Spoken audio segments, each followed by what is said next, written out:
So, I wanted to share a little about myself.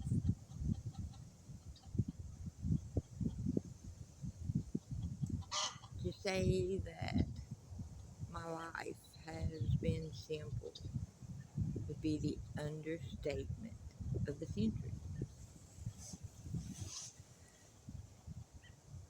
My name is Jamie Lee Carver,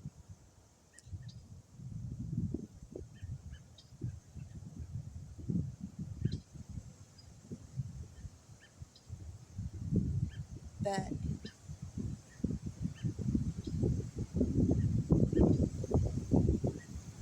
when a person awakens and starts having memories that doesn't make sense,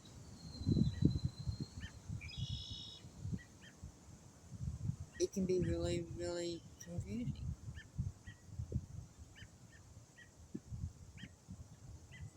So let me just dive into that because the memories that I've had or that I have, I've always remembered them throughout certain moments of my life. I just never really had a time frame,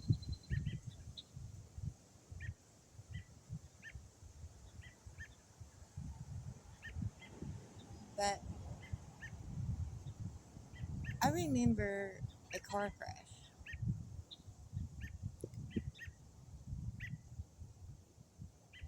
at about 3 years old.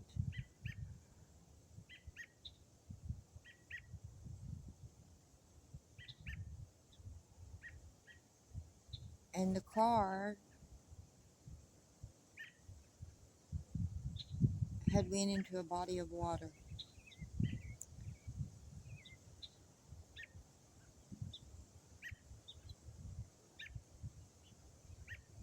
Doesn't really make sense to me because I've been told that there was no car crash. So why do I remember a car crash?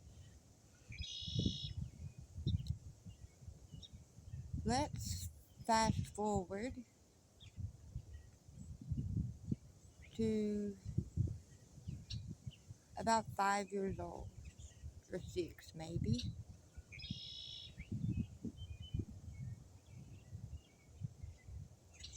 I remember being in a hotel room in Texas,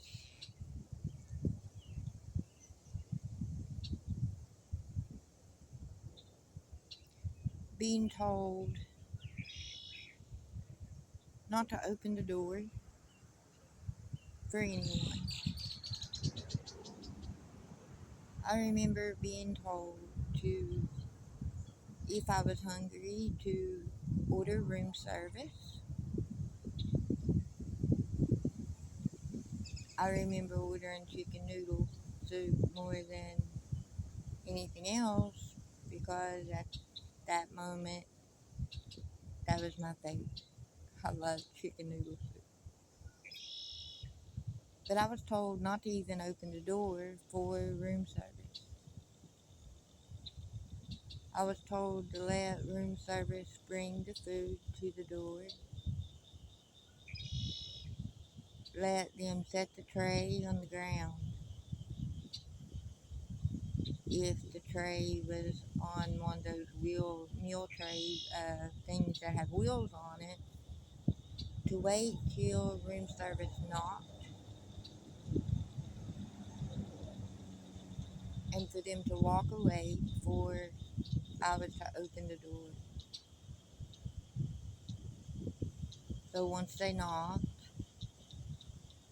and they walked away, I could open the door and bring in my tray or wheel it in. I also remember being in the back of a vehicle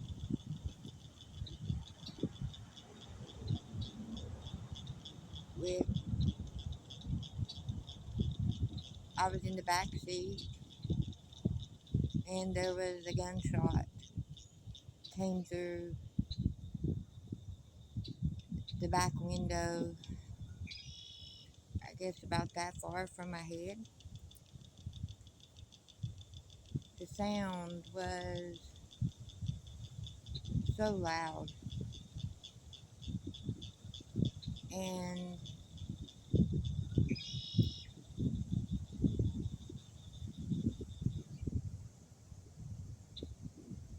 I was also I am also deaf. As of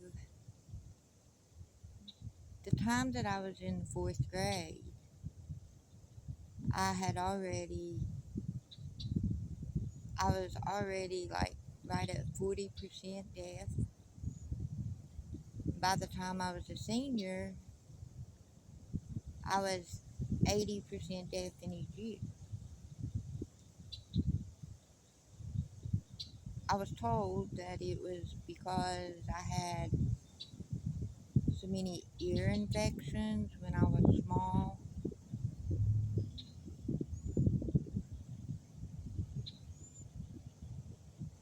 and that the ear infection, the medicine that they had gave me for the ear infections had caused nerve pain, some kind of antibiotic or something.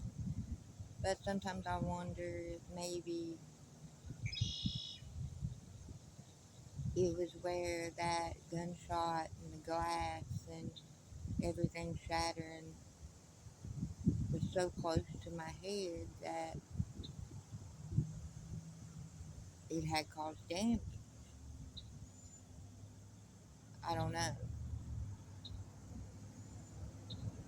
I also remember sitting at a dining room table in front of a mirror,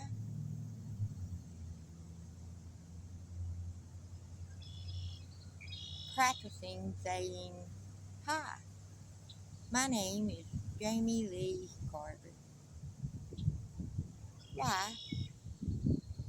Why would I, as a kid, be sitting in front of a mirror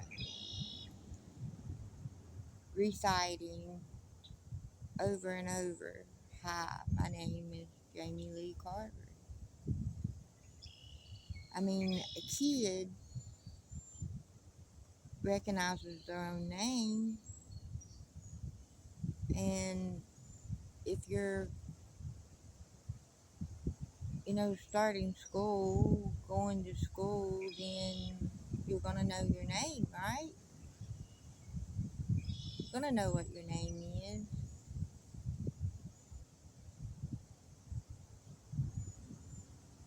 That also doesn't make any sense.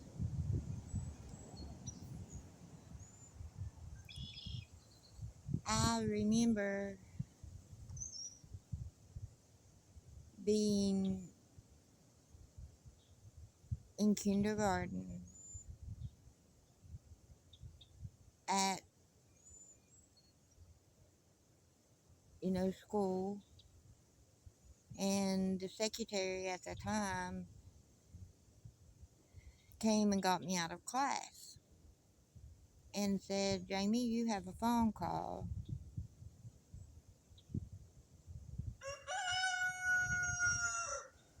They say it's your granny."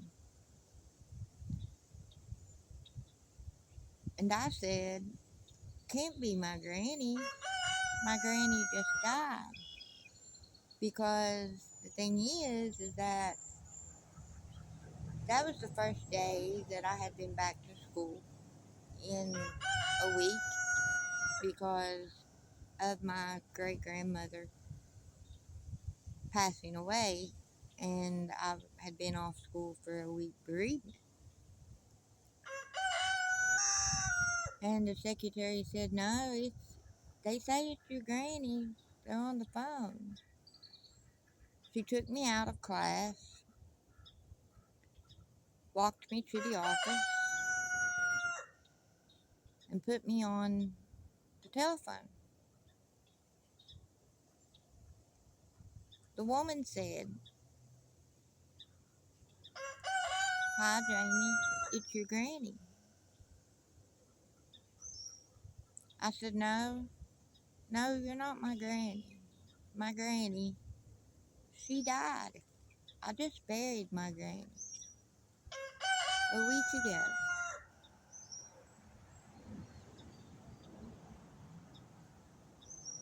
She kept saying, no, I'm your granny.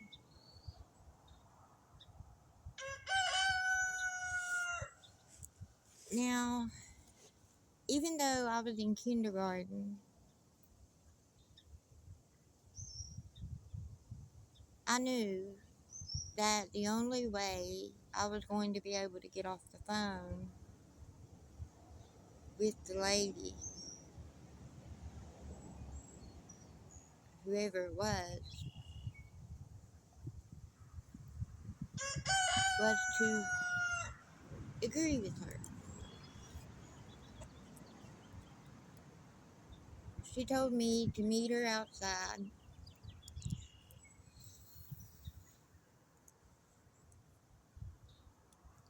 at the gate to the school at 3:30 that day.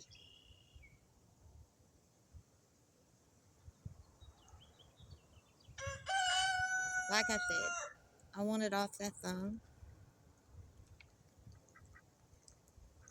and the only way she was going to stop and I was going to be able to get off that phone was if I agreed with her. I agreed.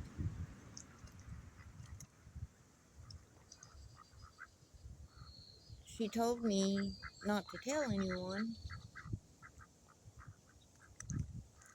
but I remember specifically hanging up the phone, looking at the secretary, me being a tiny old thing, me putting my hand on my hip and saying, well, I think you best be calling my mama, because that wasn't my granny. I said, my granny's dead. We buried her last week.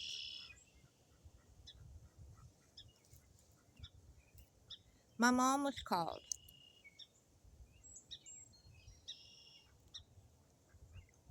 And the words out of my mom's mouth was, I've got to call your dad. I have to call your dad. That's who I need to call.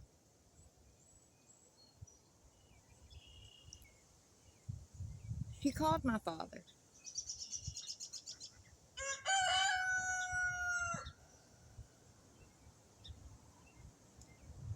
But tell me this. Why wasn't the law involved?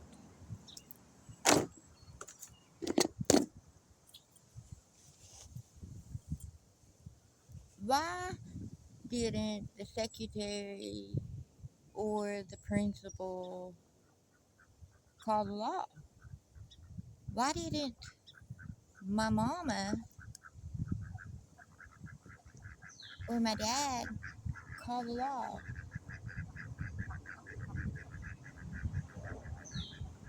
That's not normal. That's not normal protocol, right? Doesn't make any sense to me.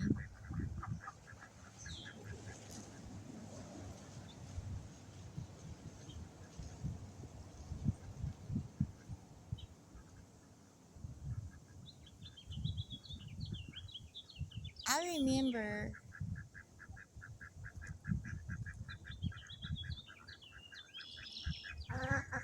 certain times during my, like, I would be awake and I would be walking up the front steps or walking into the front door, and all of a sudden I would be like that. My whole body would do that, and I would hear like a gunshot, and it would feel like I had been shot in the head.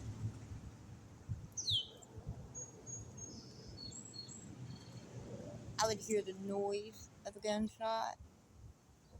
My head would jerk like it had been hit, and afterwards I'd have the worst headache ever.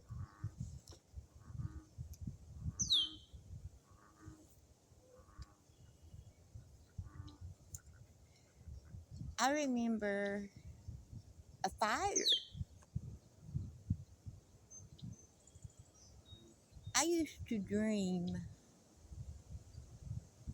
have absolute horrible nightmares about a fire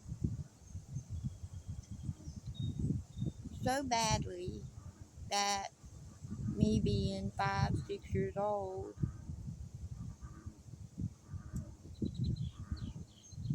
I would holler for my mama,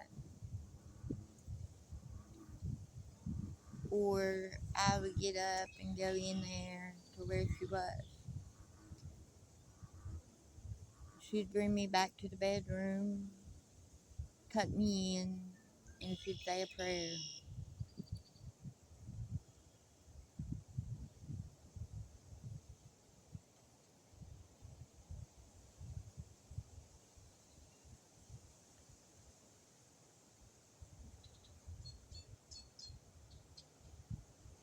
I remember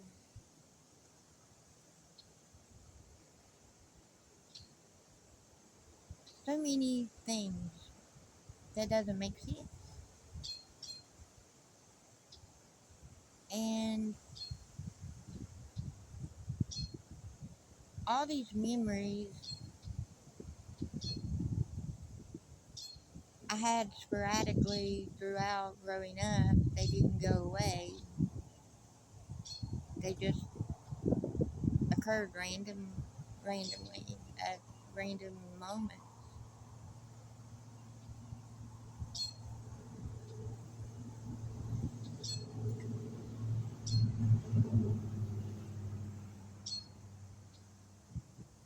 I have been raped several times.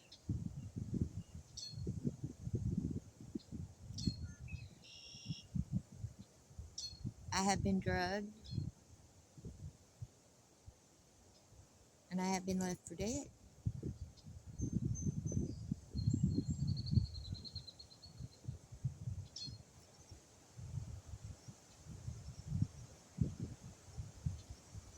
I'm not going to sit here and act like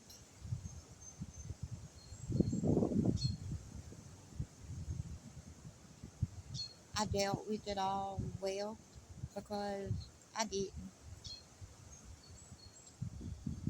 I didn't deal with it well at all. I got on drugs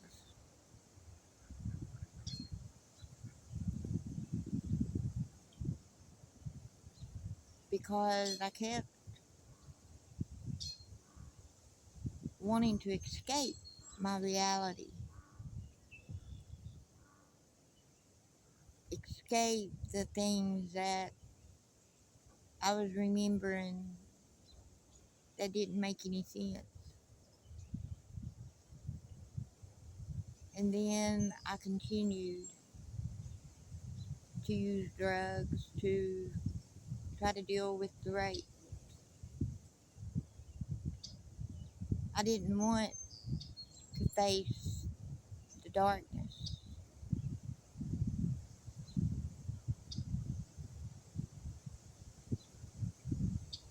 because it seemed like everyone that I asked about the memories, they said they didn't know what I was talking about.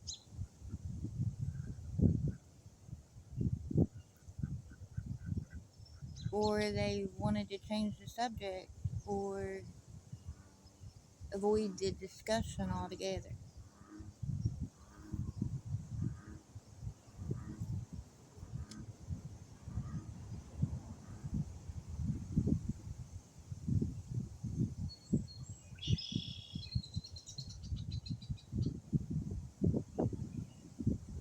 I'm 45 years old,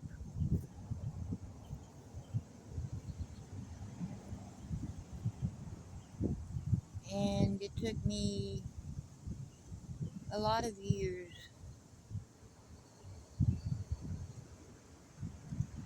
and a lot of trials and tribulations to become the strong person that I am today.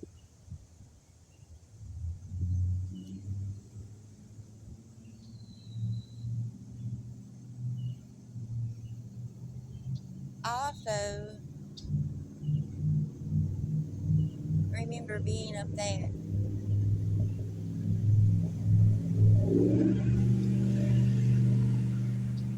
and I also remember saying, "Send me down."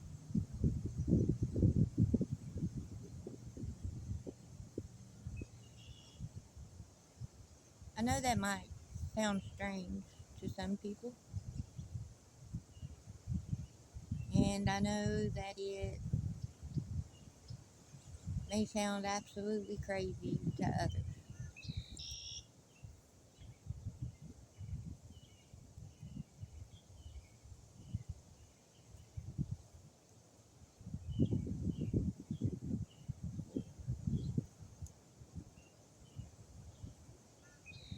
So much, like I said at the beginning, so much about my life doesn't add up, doesn't make a whole lot of sense, especially to someone like being on the outside looking in at the situation.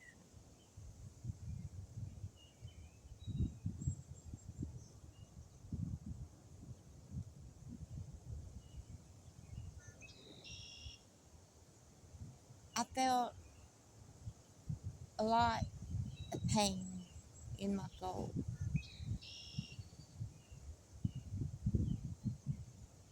a lot of loneliness in my soul,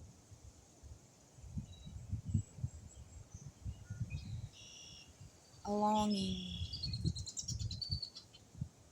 for a place that I had forgotten.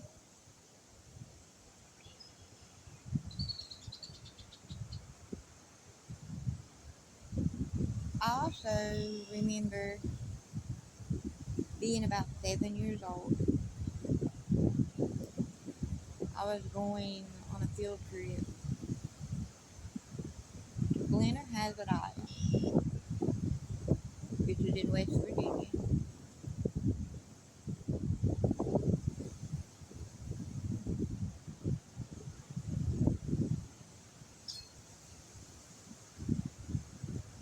I was looking, I was sitting right beside the window of, on the school bus, and I was sitting there looking out the window and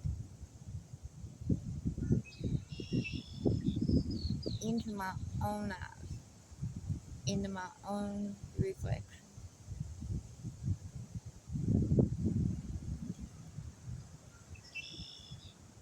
And the words being spoken, "Okay, Jamie, now remember why you are here."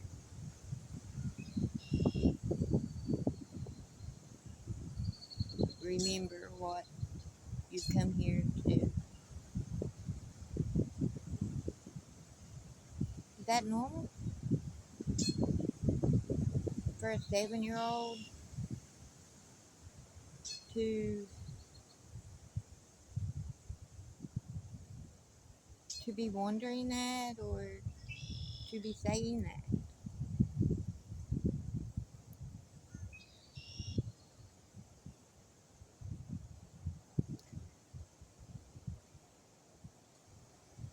Now, at this present time and moment in time, it is May of 2026.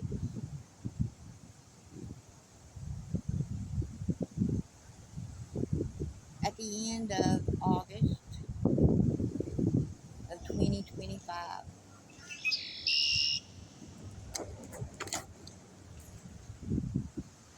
I made the choice to get sober, completely sober.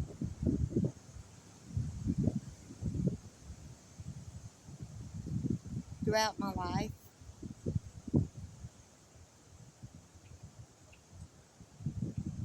I've been addicted to several different types of drugs.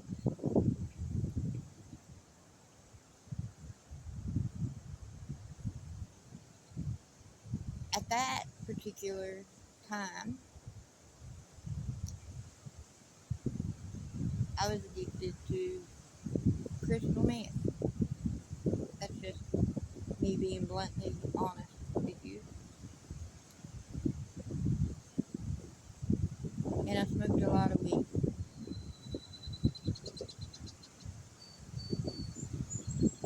I had been taking baby steps on pushing myself away from the meth.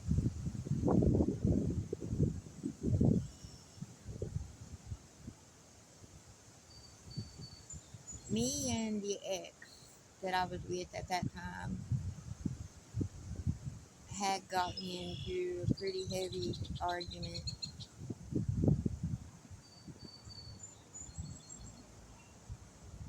and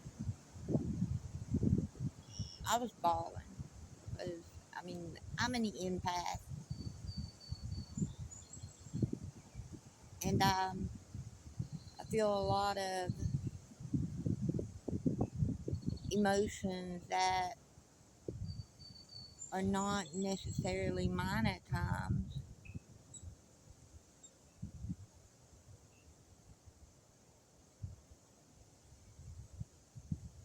And a lot of people don't understand that. I've always been a loner. I've always had to have quite a bit of alone time to keep my sanity, to try to regulate my emotions and figure out the energies. But anyway, back to the ex. We had gotten into really, really bad, and I had already told him that the first chance that I got, I was gone. I was leaving because I wasn't happy, and I wanted to get sober.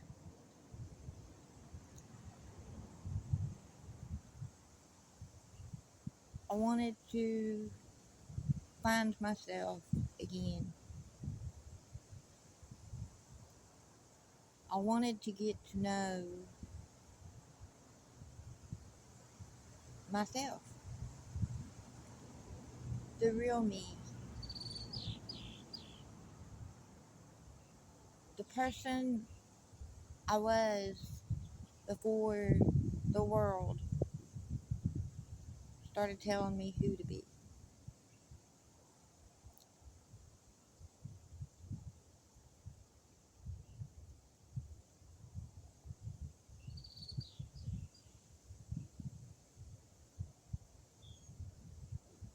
thing is that I knew that it was going to be hard to get sober in that particular place where I was.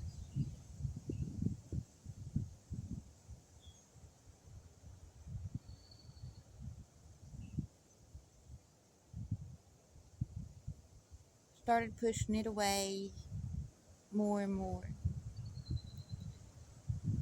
But that particular day, my emotions was crazy, all over the place.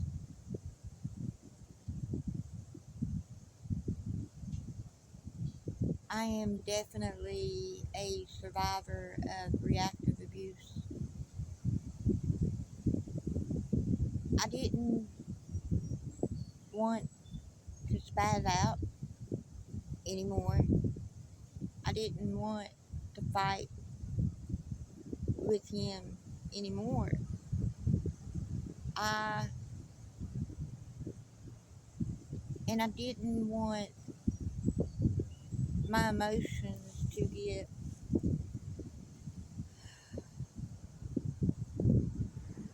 so out there that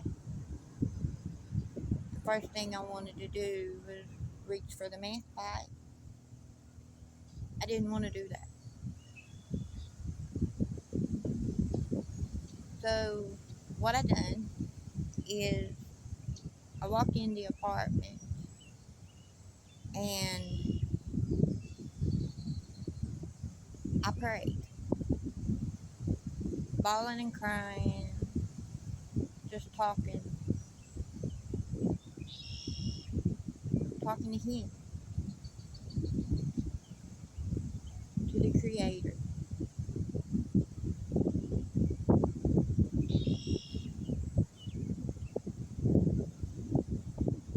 I asked him, I told him that I needed help.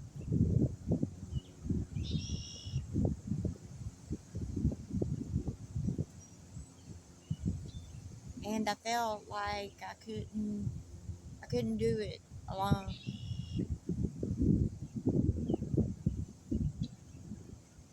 That I didn't have the support system that a person needs.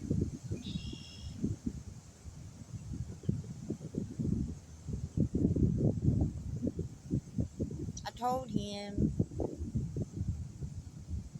I prayed with everything in me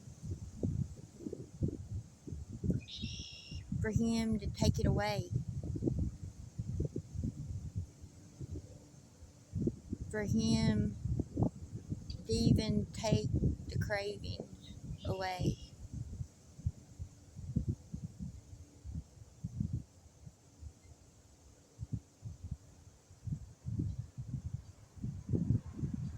I expected to go through some withdrawals or whatnot. Most people do, right?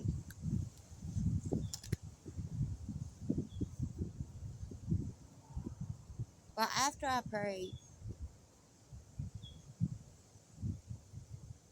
so hard,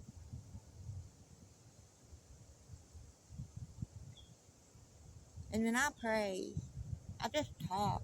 I just talk to him.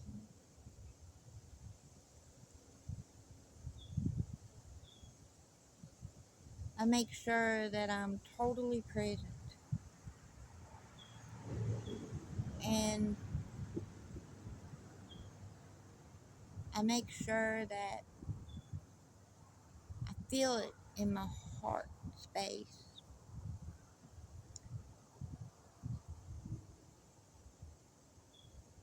I fell asleep praying with my hand on my heart.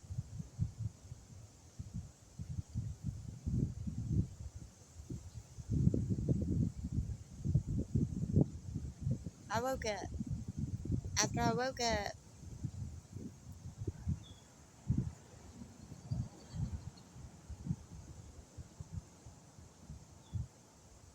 it was all gone. I didn't have the longing for the drugs, and it was right there in the ashtray, pretty much staring at me in the face.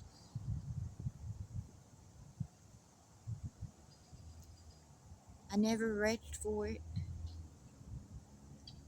I pushed it away.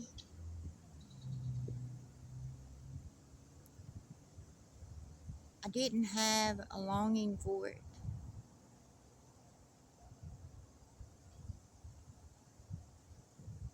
I didn't have a yearning for it.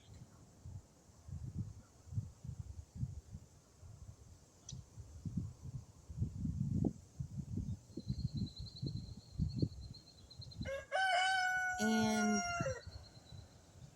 whether you all believe it or not, I haven't went through a single withdrawal.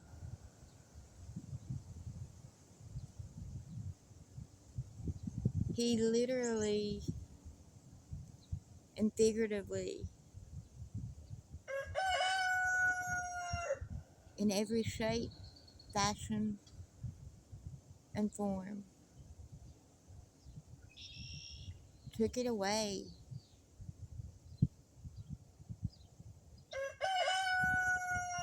And he helped me through it all.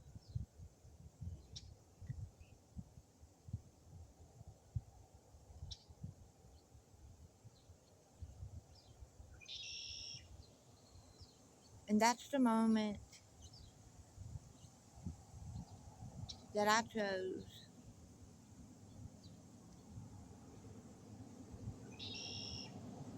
to walk away from the past for good.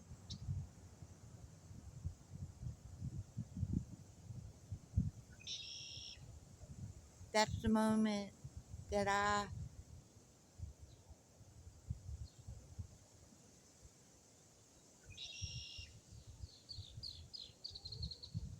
chose to leave West Virginia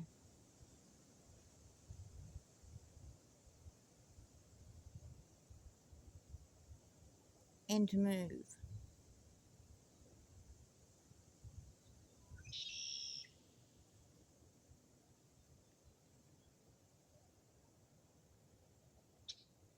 It's crazy that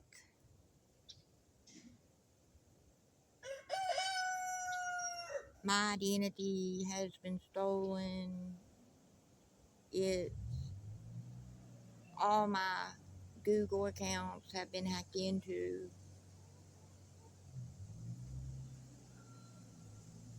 My phone ended up getting scrambled.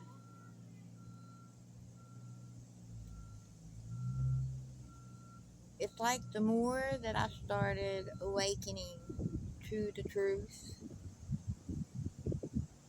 or getting closer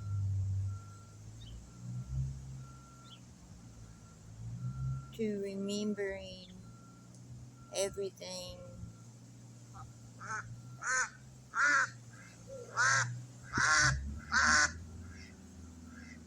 and the moment that I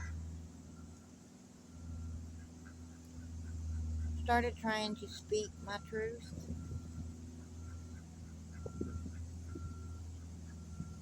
the moment that I placed my faith in the Creator, it's like the demons started coming out to play.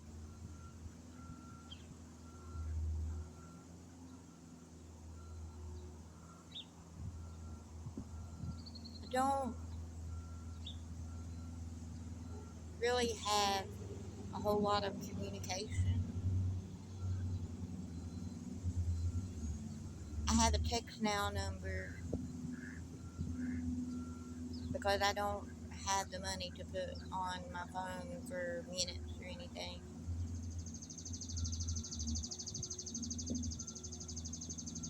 When I moved out here to where I'm currently at, I put in for change of address,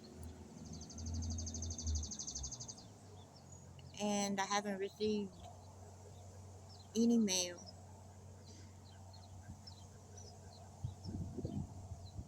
It's like my mail got rerouted or something.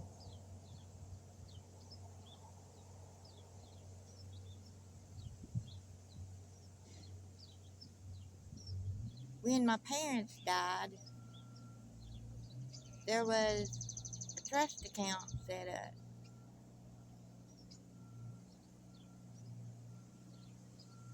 But that trust account got closed down.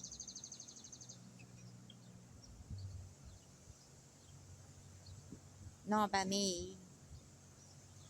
I was told by the person that set the account up for me that there had been a deposit that went in it, but it was reversed back out. She said she didn't know why, but do I believe that? No, I don't. Also, found out that there was a business in my name without my knowledge, without my consent.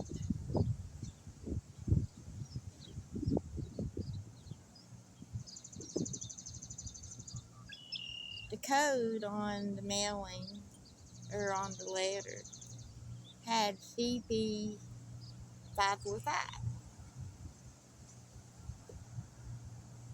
Well, when you look that up, but it goes on to explain that a person receives that when their identity has been stolen and the business has been put in their name, fraud.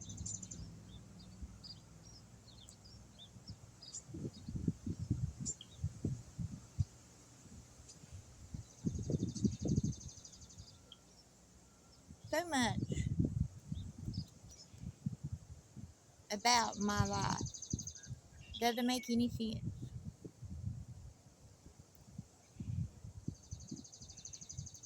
And the thing is that I'm not mad anymore. I'm hurt. But I'm not going to let that keep me from continuing my healing journey.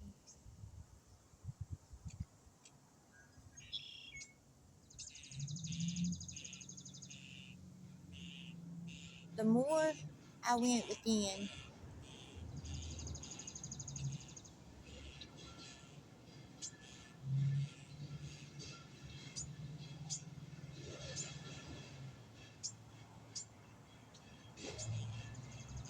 the better things became.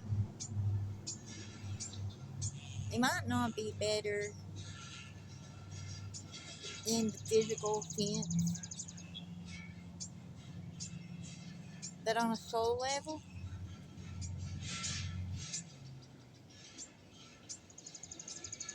they're 10 times better.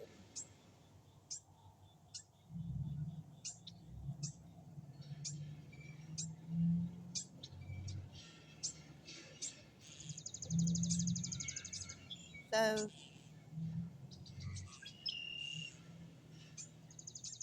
I tried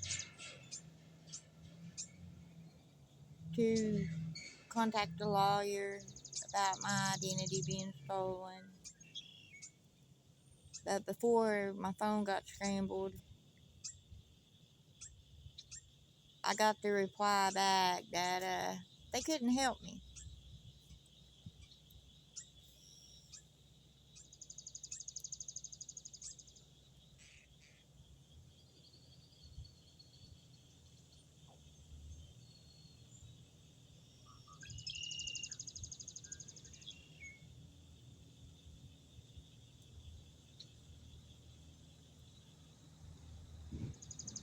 So this is just me trying to get my story out there.